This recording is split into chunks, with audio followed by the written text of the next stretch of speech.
The Smiling Human podcast is made possible by listeners like you. If you would like to experience more of these shows into the future, then please consider becoming a patron at patreon.com/thesmilinghuman. Hello, and welcome to The Smiling Human, where collectively we evolve through inquiry. Hello, everyone. My name is Oak Mountain, and I'm your host.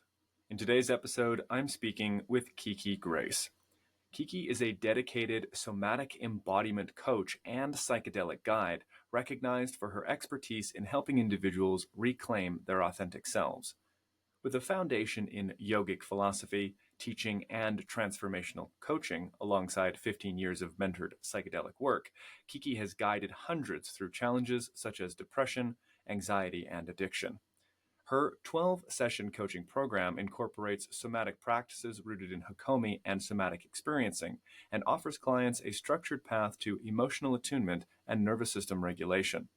Through Kiki's leadership, clients are empowered to step into a more aligned, purposeful, and self-expressed life. She and I dive into the deep listening that opens up this kind of wisdom that comes through the body, as well as how we might approach our own relationship to self and expression based on the wisdom we find. I hope you enjoy. Fantastic. Well, Kiki, it's fantastic to have you here. It's been a long time coming. I know we've had beautiful conversations and nearly a decade worth of friendship to look back on. And so thank you so much for being here. Thank you for having me. It's such a pleasure to be on The Smiling Human. Yeah. Well, and on that note, I'll ask you the question that I ask every guest. What's the last thing that made you smile? The honest, truthful answer right now is the tech difficulties that we had getting into this. And then right when you hit play, having my earbud fall out. So just in smile. Before all that happened today, the answer I was going to say was actually just a really nice relational morning with my partner made me smile this morning. So that was going to be my answer before all the other things. Yeah. Before calamity struck. Yeah. Yeah, I hope our listeners can appreciate we have started half an hour late due to a series of technical difficulties. So we've been hard at work to get this lovely conversation to you. Now, obviously, as mentioned, we've been friends for nearly 10 years. So I know what you do. I know what makes you tick in terms of your vision and your purpose. But this might be the first time that people are coming into contact with your name, with your work. And so I would love for you to share with the audience more about what you're doing at present and maybe a little bit about how you came to do the work that you're doing. Great. Thank you. The work I am doing at present, I would say is, and kind of has been for a long time in different iterations, but is around, the easiest way to say it is helping people fully step into their own somatic experience, their own embodied experience, and be exactly who they are in the world, not all of the facets and conditioning and trauma patterns and everything that takes them out of being themselves. So the last 10 years for sure, most of my life has just become dedicated, most of my adult life, I should say, has been dedicated for me to figure out what that has meant for me, and then how to help other people do that. And so that's it. There's a few streams in which I do that work. The predominant one is just in a coaching container with people where I bring a decade worth of yogic training and yogic body-based training, but also philosophy, pranayama, breath work, the whole gamut of yogic training. That was the first decade of adult learning. And then a transformational recovery coaching model paired with a psychedelic integration model. So that is my coaching background model. And then I couple that with a modality called Hakomi. So I've done a bunch of workshops in Hakomi, and there's a certain language that Hakomi presents and offers people to attune to and become mindful and curious about the responses of the soma, the body, how the body is speaking to us. which yoga does as well, but in a different way. And then 15 plus years of working with psychedelic medicine. So those are kind of the coupling that has brought me into this. And so I work in that realm. So I coach with people. I help people learn how to work with psychedelics either on their own or with me. If they want a full guided journey, I facilitate that for them as well. And then my partner and I have stepped into agreement coaching and consent-based coaching as well, and what it means to form a healthy, vibrant relationship. And we also do couples coaching with or without psychedelics, solo and together, as a duo. So that's kind of the full gambit of the work that I do in the world. Yeah. Beautiful.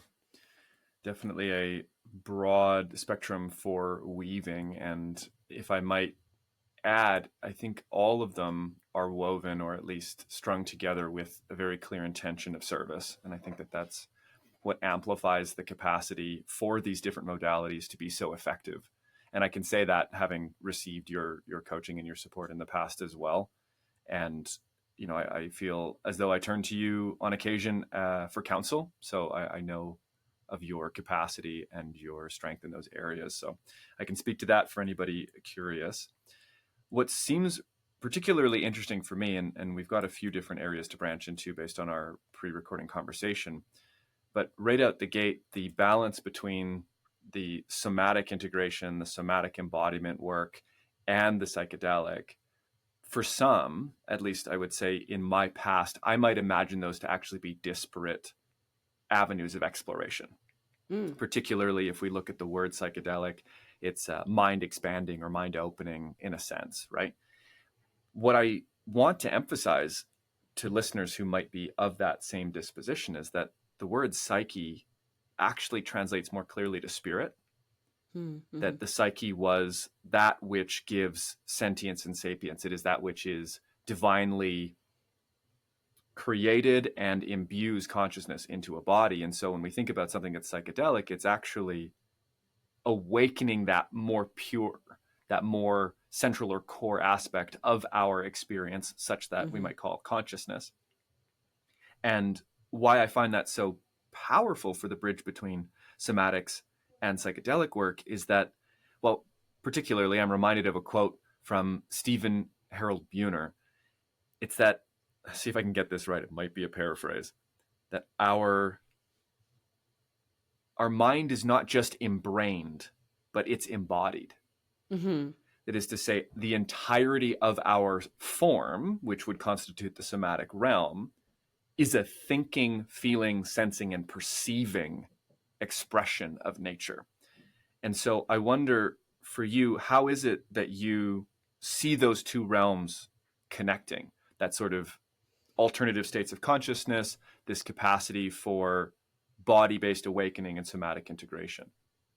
It's a great question.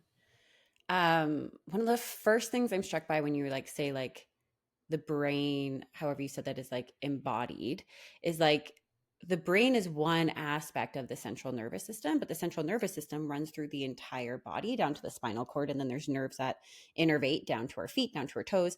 And every aspect of our body is taking in thousands of signals all the time. And our brain has gated what signals it determines to be relevant or not based on our life experience, our conditioning, and everything.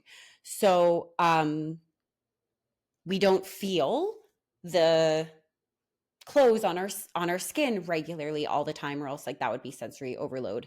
And so it has learned to gate that sensory input, so that we're only aware of certain things. So that's one way. And so in that regard, there's always a conversation happening between our brain and the nerves.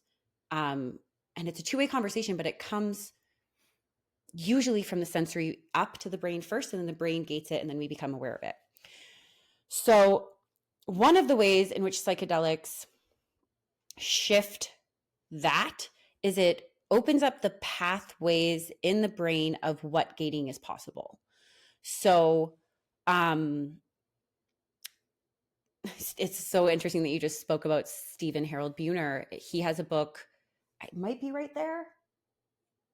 think it's over there, Plant Intelligence in the Imaginal Realm. I think it's beyond the camera. Amazing book. The first few chapters explain this in greater detail than I'll ever be able to. I'm not a scientist. I understand science decently, but I'm not a scientist. If people want to understand the science of it, go read that book.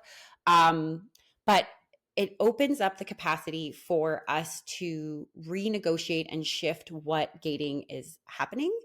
Therefore, we can also shift our own relationship to our body, to our soma, to what senses are being heightened, negated, what we are paying attention to, what we're not paying attention to, and all that. So, in that regard, psychedelics open up our capacity to understand our own sensory experience in a different way. So, just from that level, I think it works there.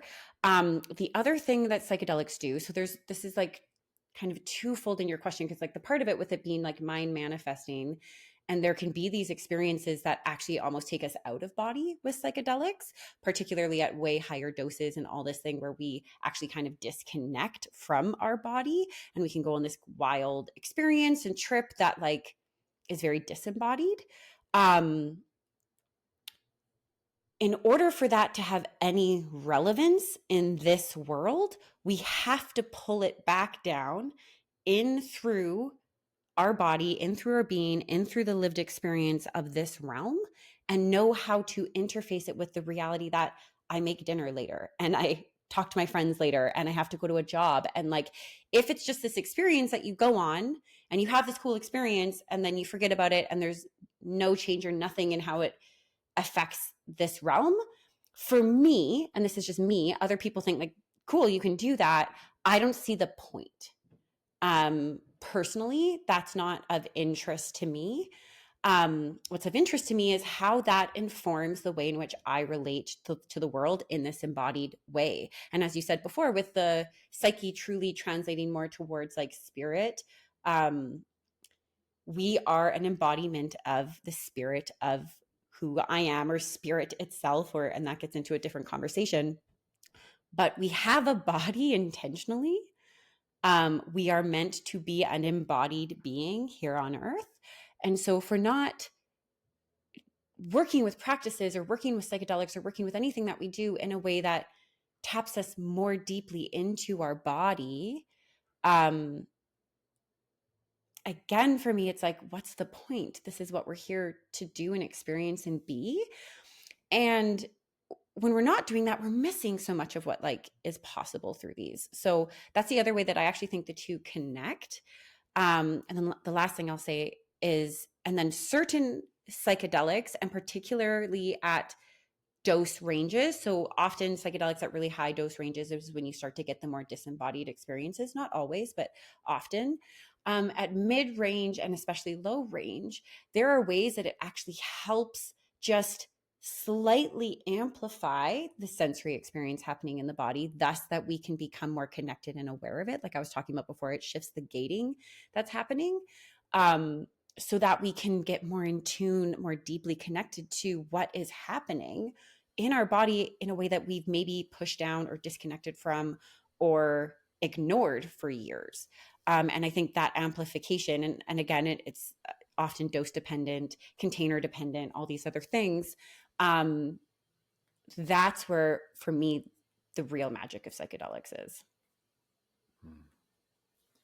There's some powerful points that weave a greater picture here, and I'll do my best to reflect it back for you and for the audience while progressing this conversation. The concept of perception gating is one that I encountered first when I read the book Doors of Perception by Aldous Huxley. And the idea that we have a faucet in our mind that is set to a slow drip. And if we are to open that up, we get a stronger flow of sense data coming into the decoding center that is the brain. And when you're speaking to the difference, not the difference, but the lack of detectability of our clothing, the first thing that came to my mind, and I'll weave this back into the psychedelics and the purpose and all these other pieces, is neurodivergence, particularly the neurological characteristics of autism, and how autism in many, because it is a spectrum, the capacity to gate out non-relevant sense data is inhibited. And so clothing tags, twisted socks, sticky fingers, buzzing electrical sockets, whatever it is, it's something that can't actually be filtered out by the nervous system. And so on one hand, this gating, when it is not active as a default, can actually be quite a hindrance, annoying, to be frank. But on the other end, I wonder, well, and let me say this before I move to that point. The annoyance part or the hindrance is because the sense data that is coming in is not applicable or actionable. Mm-hmm. It's not actually informing us of how we might reach a greater truth, connect with some value, accomplish some meaningful goal. And that mirrors for me what you spoke to in terms of taking these wildly high doses of psychedelics, blowing out of the body, meeting the DMT elves and coming back and having nothing to do with it, right? And mm-hmm. not being able to do anything with it. The lack of actionability and the lack of applicability is really a core piece of any evaluation of data or experience. And experience is data in some sense. Okay. From here, what I notice as maybe the mirror side or the inverse of this inability to gate irrelevant sense information, such as the neurodivergent neurology, is the propensity of our systems to close the gates mm-hmm. to things that maybe we ought to or would benefit from experiencing. And this tunes me into things like repression, suppression, trauma memories, things that are stored in the body that actually hold themselves in the nervous system and get numbed because mm-hmm. of maybe an incapacity to address, integrate, feel safely in that sense. And I know that we talked in our pre-recording conversation about healing, and I think this might be a nice bridge to that idea around these gates of perception to trauma and what necessitates those openings and the integration of those pieces. A bit of a broad pitch, but I'll pass it back. I just want to clarify mm-hmm. where we ended in that. So the question proposition in this moment is just like, how do we reopen gates that have been closed? Is that kind of fundamentally what you're getting at? Or how do we move towards healing and ungating that which has been gated for our own benefit to move towards healing? Yes. Okay, great. Great. So the first, okay. Lots of things have to take place, I think. One of the first things someone has to do is recognize that something is not right, which I think that right, I don't actually like the word right, that something is not harmonious in their system anymore, and that there ought to be a movement towards something more harmonious, more at ease, more regulated in their nervous system. Those may not be words that they have. Often they feel anxious, often they feel depressed. There's these kind of overarching words that we use for the experiences that ultimately, those, in my opinion, are masks of the deeper layers of whatever it is that they need. And then what is required for someone to move towards healing? So in this regard, it's the idea of what creates a healing container for somebody, what creates the parameters in which they can step into, allow themselves to feel and experience all that they have been pushing down. I have a lot of clients who, when we start working, they'll say that. I'll say, oh, what just happened? They're like, oh, I don't know. I just pushed it back down.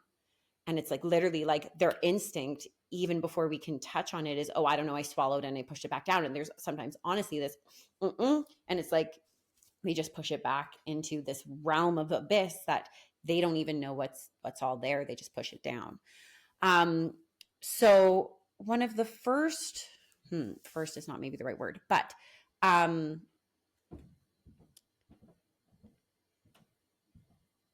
One of the ways in which, if I'm working one-on-one, so healing containers can take many forms. There's one-on-one work, there's kind of circle work, there's retreat work, and that can be one-on-one, two-on-one, or maybe in a group setting. And then there's like solo work that we do with ourselves. That is also part of the healing process.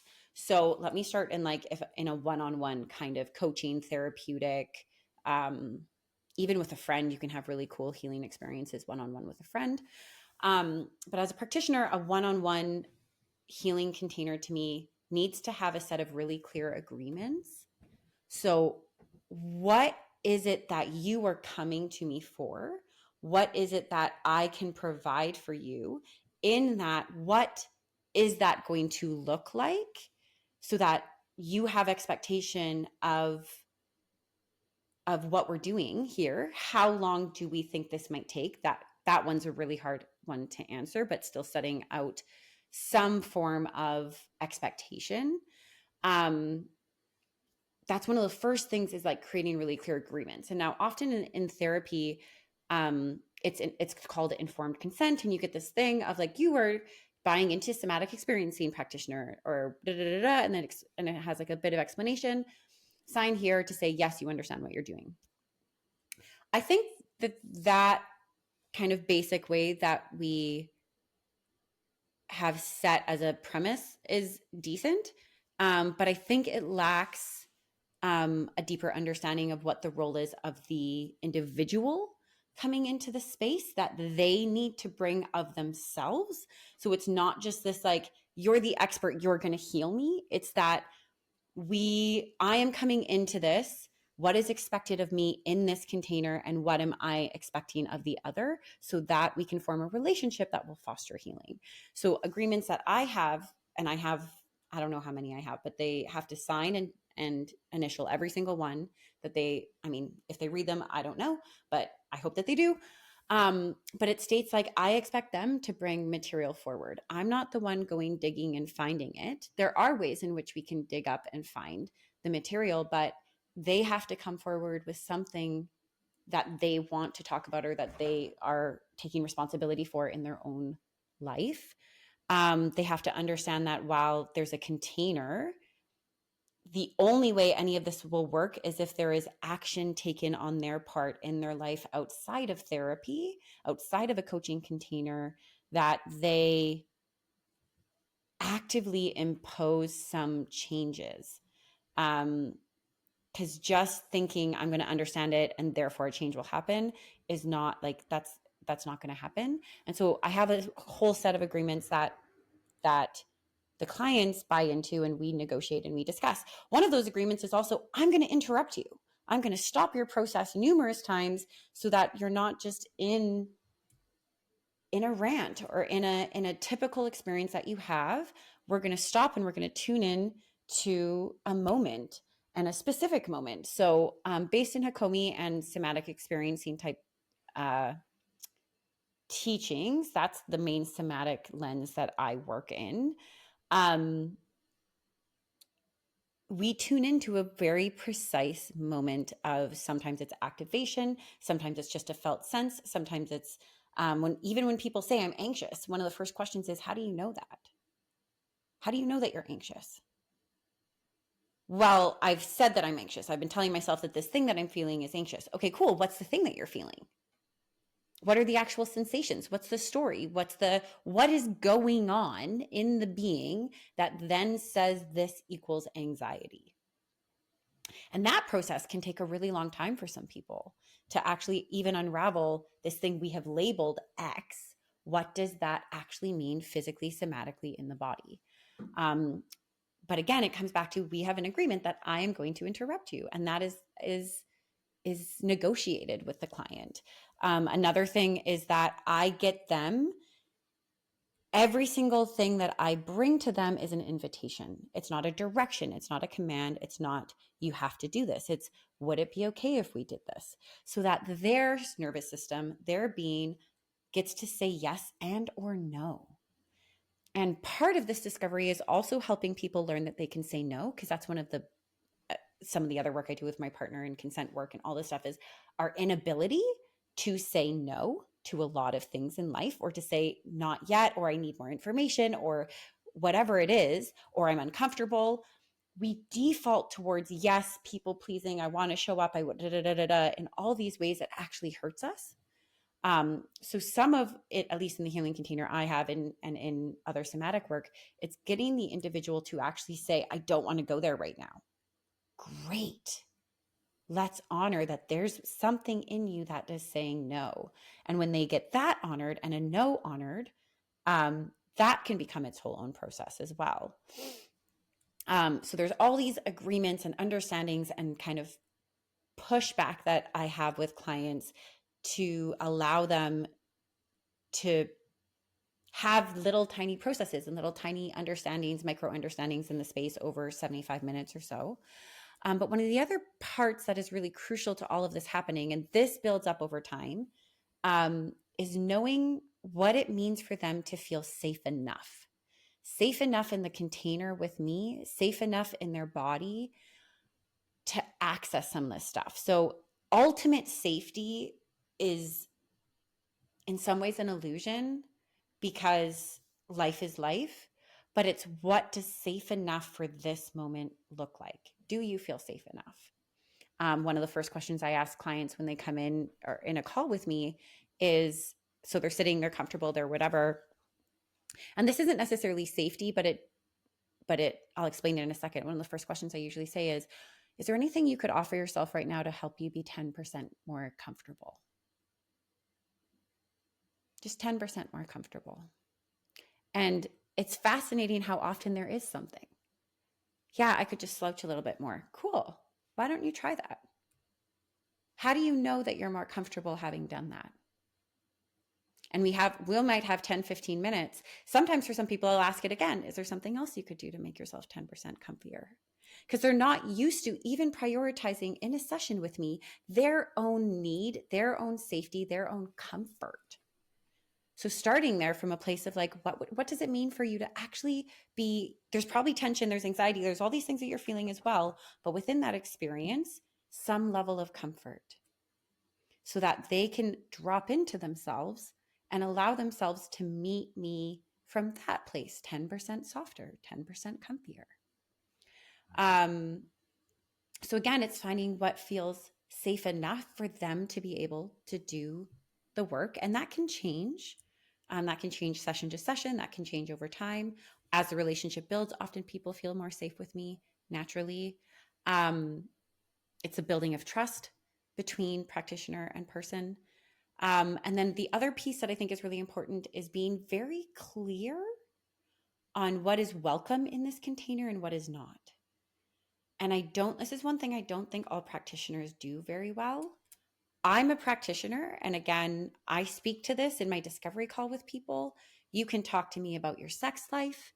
You can talk to me about your shame. You can talk to me about addiction.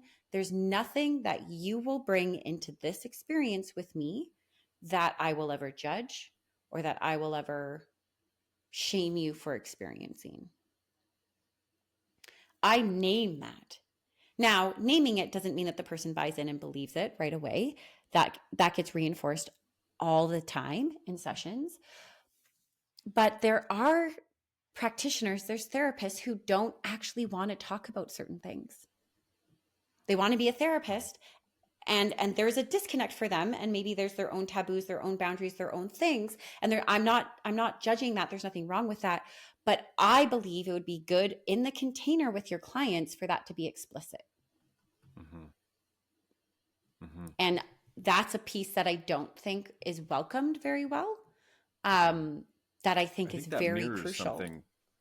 Something that is an impediment to this kind of healing work. That if we meet relationships that mirror an unwillingness to be with those very same things that cause us discomfort and contraction, then it is a feedback loop. Well, it's not welcome here, it's not welcome in me. It's not welcome here, it's not welcome in me. Mm-hmm. And that's a really sad place to be, particularly if you are one seeking this kind of support. Because ultimately, I'm reminded of Dr. Blanton, I believe his name is. He wrote a book called Radical Honesty.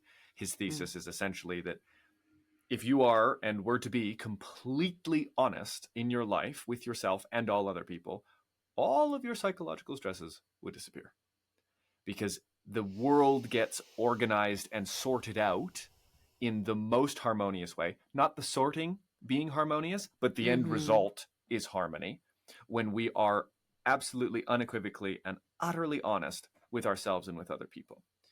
I wanted to cycle back to one of the first pieces that you said, because a metaphor came to me when you were talking about the necessity for engagement and participation on the side of the person seeking this kind of healing.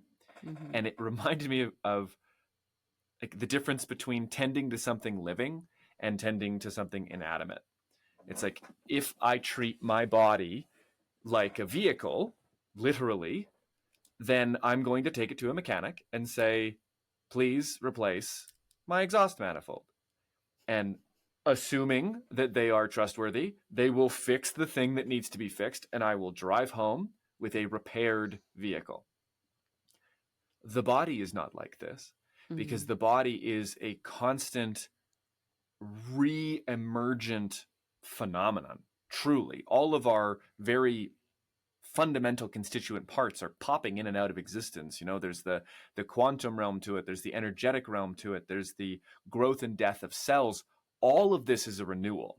And as such, when we are expressing or seeking some sort of healing, I put that in quotes because I think there's something to be said about that word particularly, which I will say after this. Our own volition is required. We have to buy in. Willingness to participate and to take action is, in fact, I want to say, the only way that healing happens. We don't get fixed by the outside. We might, okay, sure, you have a viral infection, you can take antibiotics, sure, but those are not the prime mechanism of healing. Your body is working alongside that method. We're always coming back to the primacy of the body. I think this speaks a lot to what you're talking about on the somatic sense. And so tying this back around to the idea of healing, I'm reminded of a minor crisis, I might say. And this is one that I see inside, or have seen inside, what we might call the New Age community across the world. And that's where people are moving exclusively, constantly seeking healing. I need to heal my ancestral wounds. I need to heal entity attachments. I need to heal my karmic stuff. I need to heal my da-da-da-da-da. And we're just constantly moving in this state of brokenness. It's like, well, what exactly do we mean by healing? Well, you spoke to it, I think, aptly when you named the first step that's necessary for healing to take place, which is the individual's capacity to recognize that something ain't quite right. And I know you said, oh, maybe right's the not word. Not right, right is not the right word. But in essence, recognizing dissonance or recognizing pain or discomfort or some sort of misalignment, psychologically, emotionally, or physically, indicates to us that something could change. We ought not take the step to say, if dissonance is being experienced, then there is something lacking, something broken, something wrong. Yeah. Right? That's the key piece. It's like, okay, because we are a constituent being, we're made up of so many different parts. We are a continually reborn and reemergent form in mind, body, and spirit. There's going to be the necessity for state change. In fact, our state is that of change. Impermanence, anicca, as they say. And so this shift away from seeking healing or becoming healed, or even seeking wholeness, coming back into wholeness. It's like, what's missing now? Really? Like, really, what's missing now? And they say, well, I don't feel happy. It's like, okay, well, when you're asleep, you don't feel happy. Is there something missing then? No, you're perfectly fine while you're sleeping. Great. So it's not happiness that makes you whole. What is it then? And we can follow this line down and down and down and down. And if we had time, we could actually follow it all the way down. But allow me, spoiler alert, our wholeness is already. It is an innate thing. And so one of the pieces that I've equated to healing is the rediscovery or re-entering into the perceptual experience of our own wholeness. And we could call that harmony. We can call that safety. And I'll add one more thing here in response to the many great points that you added. The prerequisites for feeling safe enough. This reminds me of something that was shared by another guest in season 1, Anya Rose. She talked to me about the difference between feeling safe and feeling safely. And I really chewed on that for a bit, feeling safe versus feeling safely. And the more I mulled about this contrast, here's what I discovered. Typically, and you mentioned this, you've laid the foundation for me, so thank you for the setup.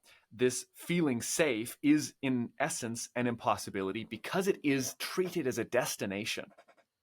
I need to feel safe. I need to get to safety, as if safety is not here or could not be here, or we could not somehow make manifest the preconditions for that thing to take place that we're waiting for safety to be here before partaking in. So treating it as a destination means it's externalized and it becomes something to gain outside of ourselves. Whereas when we look at the sense of feeling safely, which in a sense I think touches on this safe enough, it speaks more to orientation.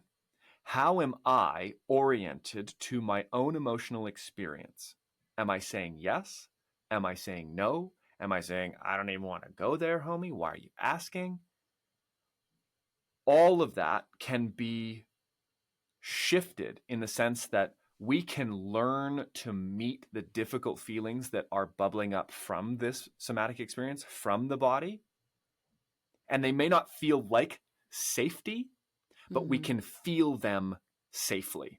And I think learning to do that is something that is one of the great benefits of working with practitioners, working with therapists, working with coaches, having support in general, because one, when we're alone, we're already outside of our normal expectancies for safety. We're not meant to be alone. So if you're going through a deep emotional experience and you're by yourself, it becomes that much more difficult to drop in and go, oh yeah, I'll feel this. Because the whole body's going, I'm alone, I might die. Oh, and there's this feeling here telling me I might die. I might really die. Let's not go there.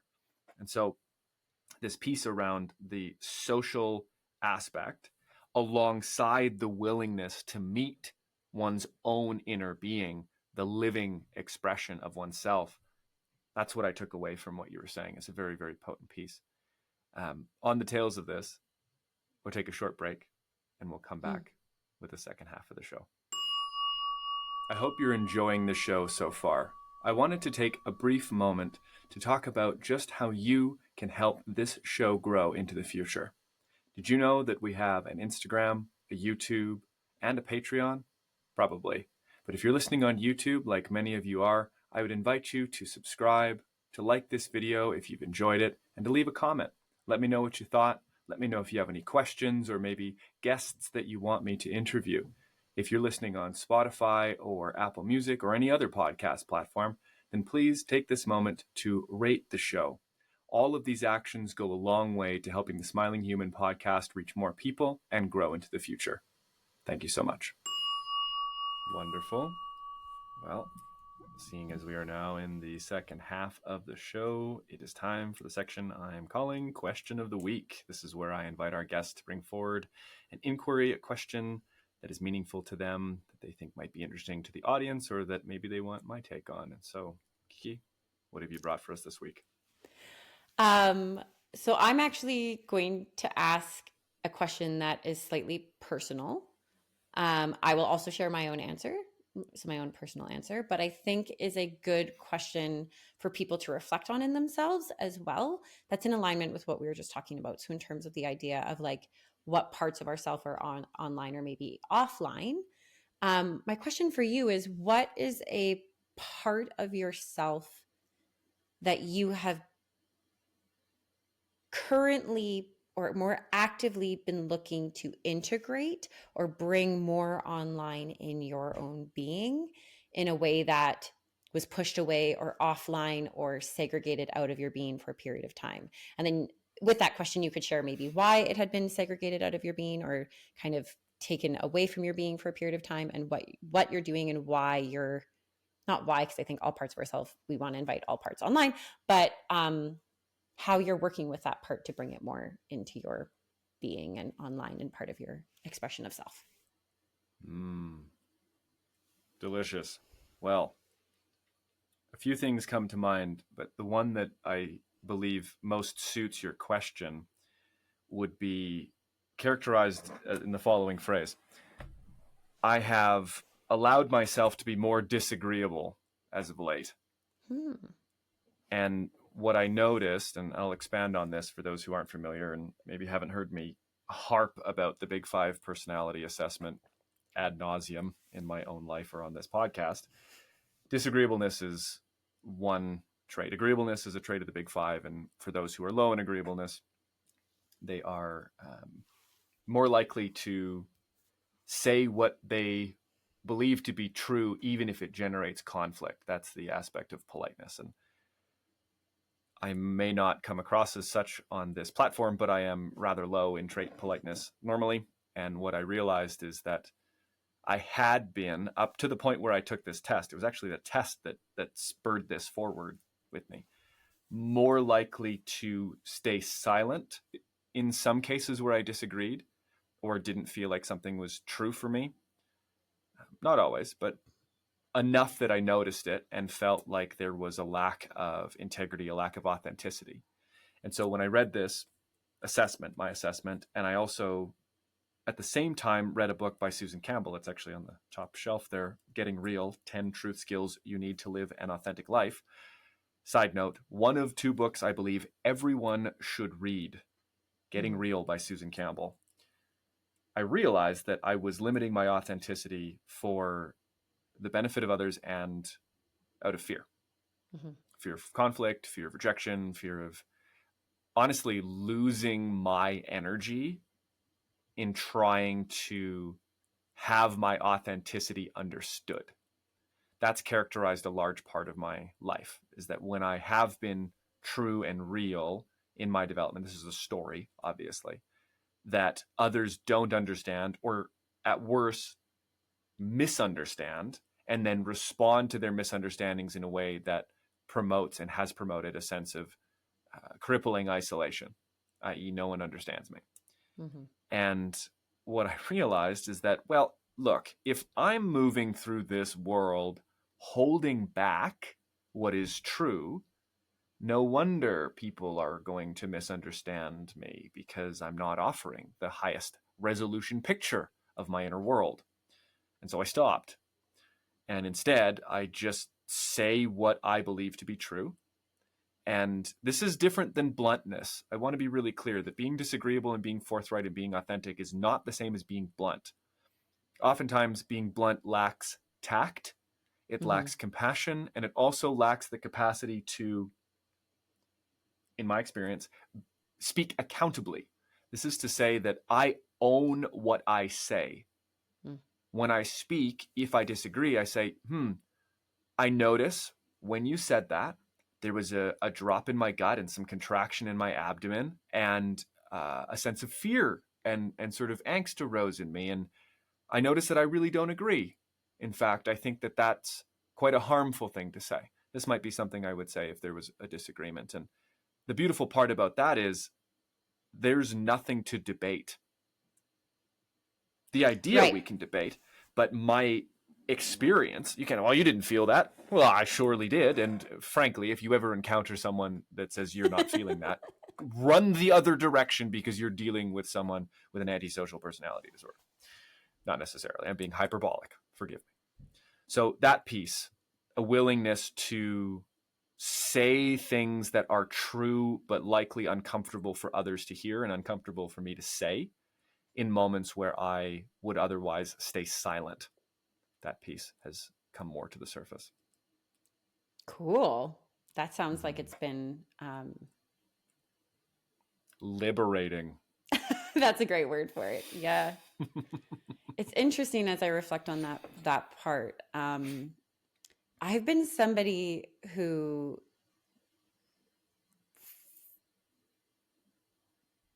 in lots of ways I didn't struggle with that. I disagreed with people quite easily most of my life. And it's interesting, part of my evolution over the last while, this isn't a current thing I'm working on, but part of my evolution over the last while is learning to I don't always need to state my opinion. It doesn't matter if I disagree or not. Has actually been learning to be like, oh, okay, I disagree, and it doesn't fucking matter that I disagree. There are times that it does, and I think there are times that sharing our opinion is very fruitful. But learning the discernment of when is the right time to share and when isn't, that was actually a big part of my evolution maybe five or so years ago. And learning, I used to be a more blunt person. In your description of bluntness, I didn't realize at the time that it lacked compassion, because in my mind it was coming from wanting the person to like know more or whatever it was, but it very much there's ways of saying things that aren't so harmful, and that was another thing that was an evolution of myself. Thanks for sharing that. That was cool. Yeah, I'm generally always asking him. Yeah, I was going to say, curious about what your answer is. That you've been bringing more into your lived truth. Yeah, so this is, I don't know why I feel the need to state this as a caveat. I guess just for the people listening, we're all at different stages of development, and so like where my growth edge versus your growth edge, like that's always going to be different and unique, and one, like there's no ladder, there's no higher than or any way, shape, or form. And so this one might actually sound like it's like something that people explored a lot earlier in life. And for me, it just wasn't one. But a part of my being that I am, that frankly, I was kind of scared of when I was younger, because it's quite strong in me, is my competitive side.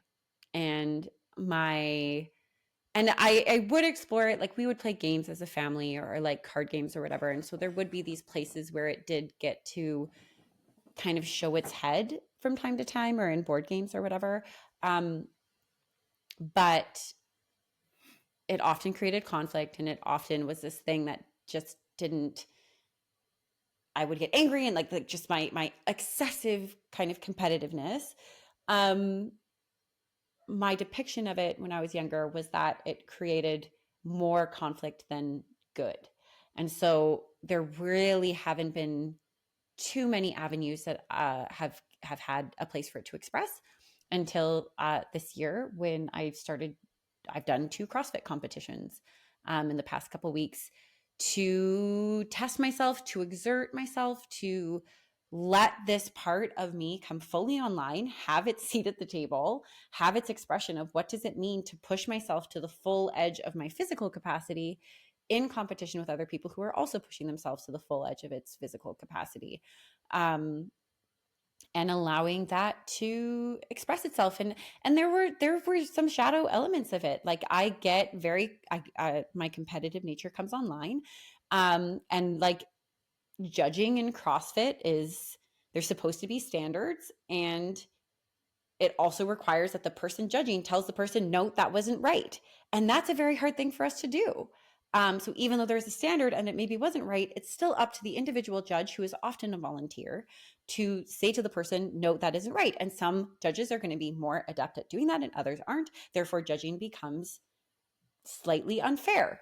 And so there's one thing where my judge was extraordinarily strict with me, and the other 2 competitors beside me, like, and it's on video, were not held to the same standards.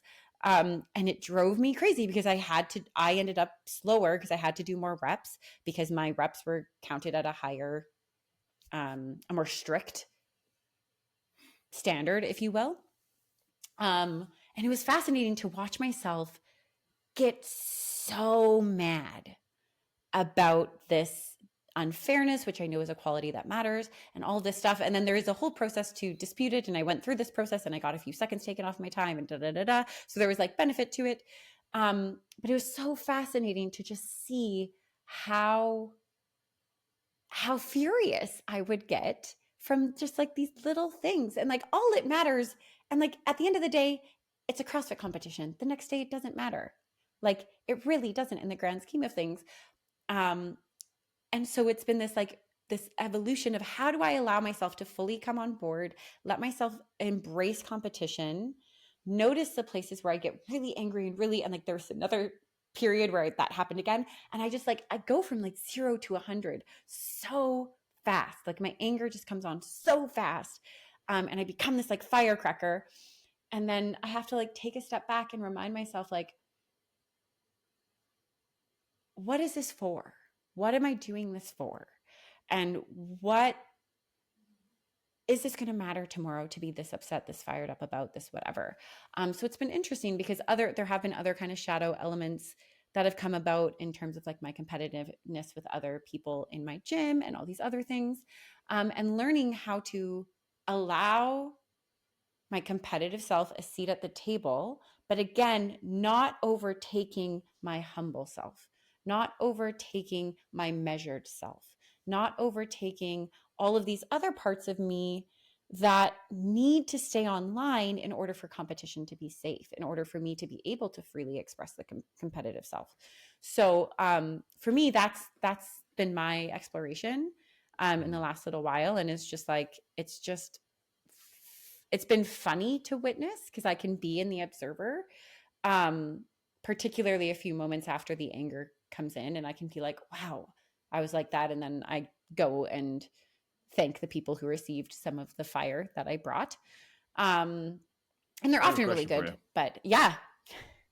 How did you move from the place of the lived belief that your competitive nature brings more conflict than good to signing up for the first competition? What was the, obviously, because there's a bridge, right? Obviously the story comes from a deeper part of the past and development and might have Mm-hmm. shifted slowly over time, but there obviously you weren't doing this, before maybe even a year ago, 2 years ago, right? Mm-hmm. This is a very recent phenomenon in your life. And so what was that process internally? Because we spoke about the willingness to confront, bringing everybody to the table, all of these Mm-hmm. different pieces that are required to make meaningful shifts, to remember wholeness. So what was that like for you, coming from that one story into actually signing up? That's a really good question. Um,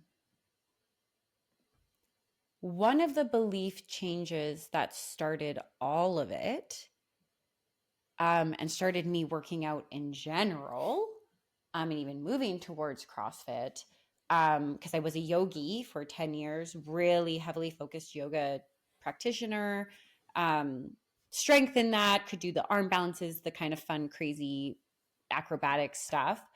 And there it was a certain level of not competition, but expression of the poses that existed there, where I would say slight competition might present itself because someone could do something I couldn't. Therefore, it would push me to want to be able to do it. But because yoga is always, at least the teachers I was working with, was always back in understanding why you're doing what you're doing. I worked at that point to come back to, it's for my own self-awareness and self-mastery and ability to command my body to do what it wants, and this mastery over self component that would kind of pull back or dial back the competitive edge, because that's not what yoga was about. Therefore, if I was moving into that, I was then not practicing yoga because I wasn't actually in what yoga is designed to practice. So while it would rear up there wasn't like an outlet for it. And then um I don't know, there was also just this belief of like, this is as strong as I'll ever be, or like working out isn't for me. So there was first a navigation and a changing of the belief that I even had the work ethic and factor inside me to push me towards working out at the level that I needed to be able to compete. So that shifted in turn, honestly, mostly through a relationship change where the new partner I had was like, what do you mean? Of course you can do that. You just need to go try it and you'll love it. And of course you can do it, versus my partner before who was like, yeah, of course you're not going to be that kind of person. So that paradigm shift of just even the external belief factors that were being reflected towards me, that was one shift that definitely shifted my orientation to allow myself to even move towards like weightlifting and this thing where I just before thought, oh, that's not for me. It could be for me.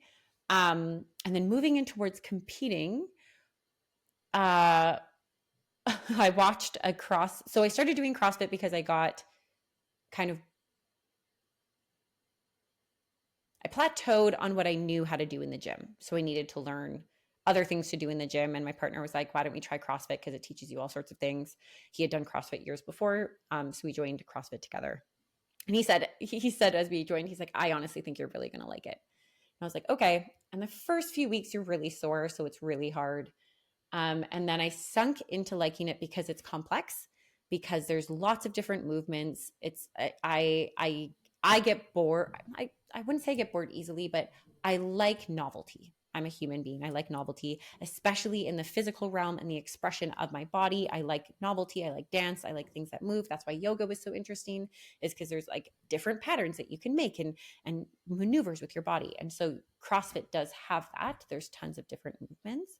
And then we watched the CrossFit Games as a documentary with him and his girls, and we just watched it online one day. And at the end of it, him and I were talking upstairs, and I was just like, I never thought that I would be this way, but I kind of want to compete. Like, I'm curious of what it means to push myself at a higher level. So I'm never going to make it to the CrossFit Games. I'm 35.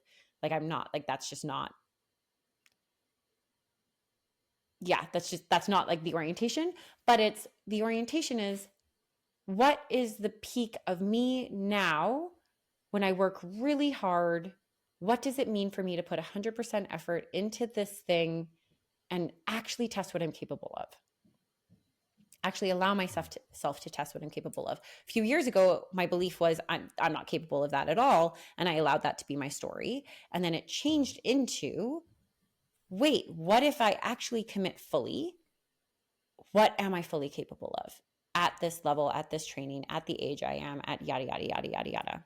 And so it took me about 3 or 4 weeks to go to my coach and just ask her. The first question was, if I were to move towards competing, because there's just like local competitions, and there's like probably 4 or 5 times through the year, there's like these places that you can compete/test yourself against. Mostly it's testing yourself against yourself and your own belief of what is capable and how high you can do it. But you do get ranked against other people. So there is also the external factor coming in. And I just said to her, I was like, what level? Because I was showing up regularly, but like if I didn't want to go, I wasn't going. And it was just like, what level of commitment do I need to have if X becomes my goal? And she was very clear. She's like, I was going to the Olympic lifting class on Wednesday nights. That's a very specific technique-based class. And she's like, you need to come to at least 4 CrossFit classes a week and the Olympic lifting class. So 5 times total a week. And I was like, okay, great. So I just started to make that commitment. So I guess it was a negotiation of like the willingness inside myself to work towards being better than I perceived myself to be in the physical realm, in this physical exertion realm.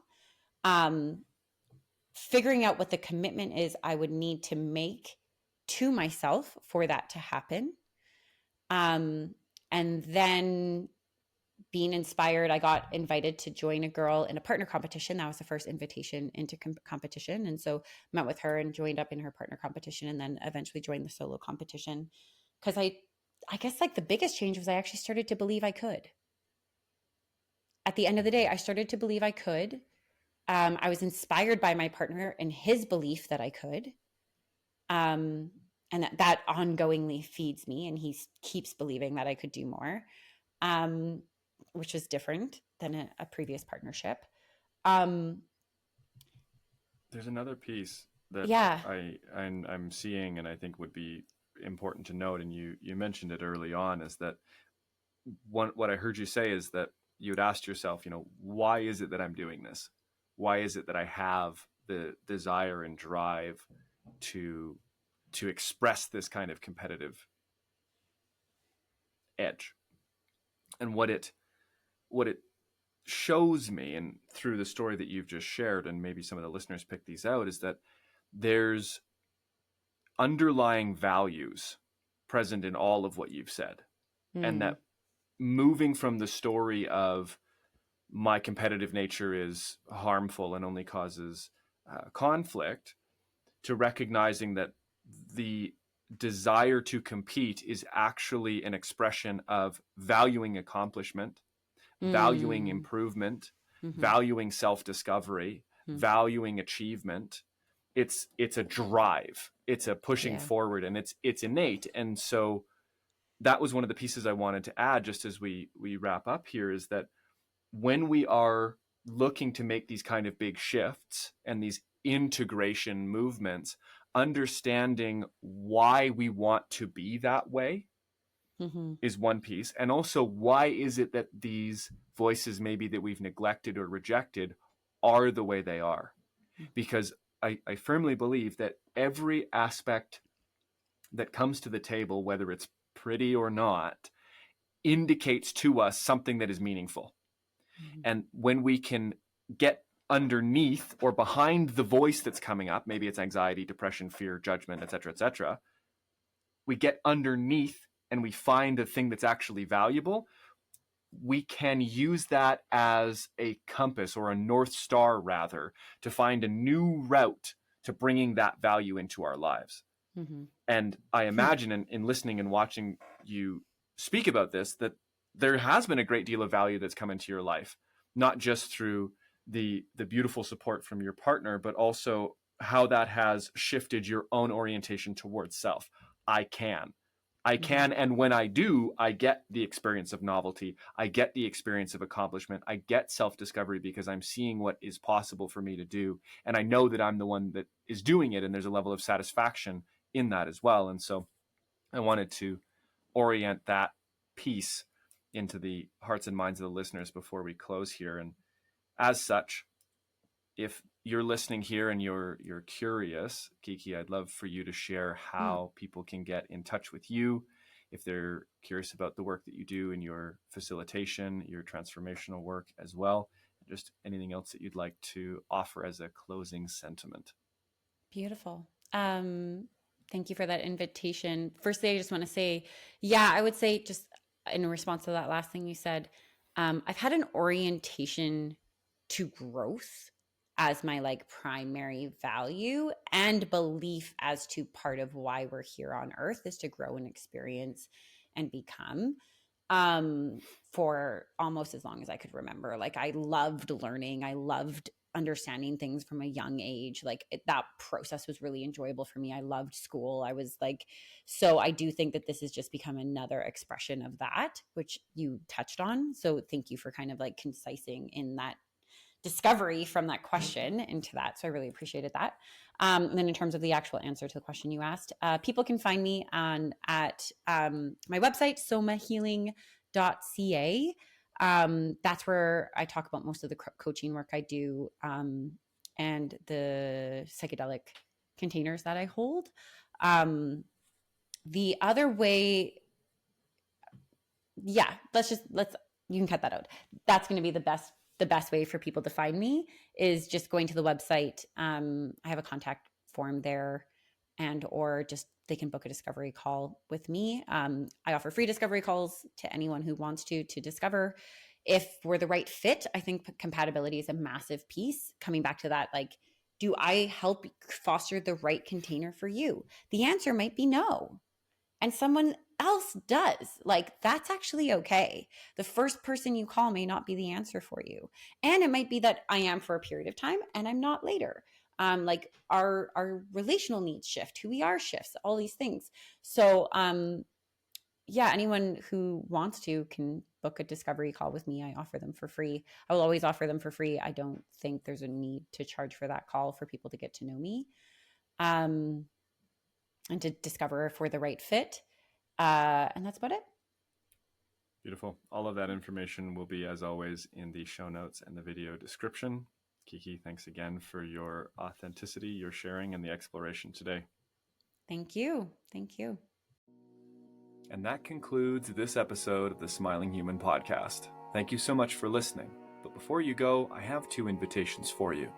The first invitation is to receive a free gift. I've created a free insight journal. This is a 30-day self-reflection and introspection journal that you can download at no cost in the description below. Go have a look and join the journey.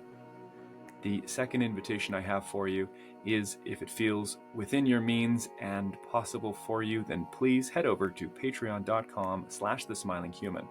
Becoming a patron will give you access to perks like behind-the-scenes footage and access to live Q&As with me monthly. You also get voting privileges to help pick new guests or to help guide other episode content. Truly, the support of listeners like you, paid or unpaid, goes a long way. So if you could like, share, subscribe, and give a rating on the podcast app, all of that goes a long way. Thank you to each and every one of you who's been on this journey with me. See you again soon.